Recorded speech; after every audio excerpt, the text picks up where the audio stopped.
দেশে কমছে কৃষি জমির পরিমাণ। বাংলাদেশ পরিসংখ্যান ব্যুরোর তথ্য বলছে, প্রতি বছর দেশের আবাদি জমি কমছে 1% হারে, যার পরিমাণ প্রায় 80,000 হেক্টর। কৃষি জমির পরিমাণ কমার প্রভাব পড়েছে খাদ্য উৎপাদনে, বাড়ছে আমদানি নির্ভরতা। সোমবার রাজধানীতে আয়োজিত এক কর্মশালায় এসব কথা উঠে আসে। এমন বাস্তবতায় ভূমি জোনিং ও সুরক্ষা আইন 2024 বাস্তবায়নের আগে কৃষি জমিতে অকৃষি উৎপাদন বন্ধ করার তাগিদ দেওয়া হয় আলোচনায়।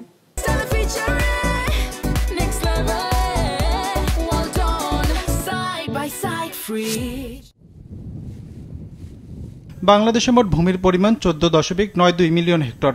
এর মধ্যে আবাদি জমি 8.82 মিলিয়ন হেক্টর।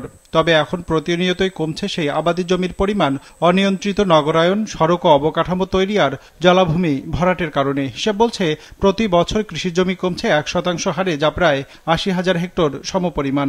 এমন তথ্য বাংলাদেশ অ্যাগ্রো ইকোলজি প্ল্যাটফর্মের।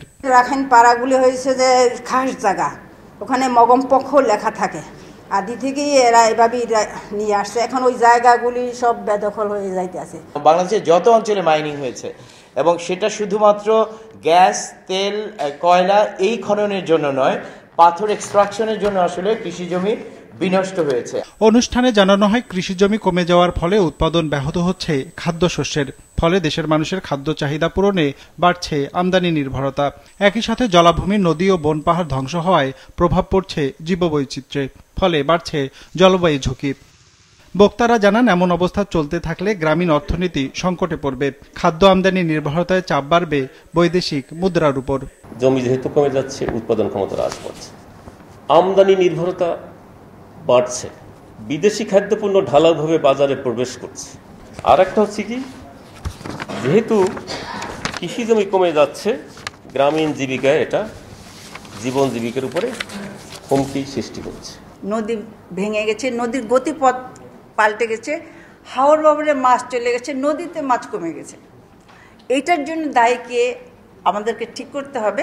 এবং আমি মনে করি এটারও একটা, যেখানে আমরা দেখতেছি ভূমি সুরক্ষা আইনের বিষয় আছে, তাহলে এটা কার্যকরী করার জন্য আমাদেরকে খুবই অ্যাক্টিভ থাকতে হবে। এমন অবস্থায় ভূমি জোনিং ও সুরক্ষা আইন 2024 বাস্তবায়নের আগে কৃষি জমিতে স্থায়ীভাবে অকৃষিকাজের ব্যবহার বন্ধ করার দাবি উঠে আসে আলোচনায়। তাগিদ দেওয়া হয় অবৈধ ভূমি দখলকারীদের বিরুদ্ধে দ্রুত বিচার প্রক্রিয়া সম্পন্ন করার। সেই সাথে নারী, কৃষক, আদিবাসী, পাহাড়ি জনগোষ্ঠী সহ বিভিন্ন সম্প্রদায়ের ভূমি অধিকার নিশ্চিতের সুপারিশও করা হয় অনুষ্ঠানে।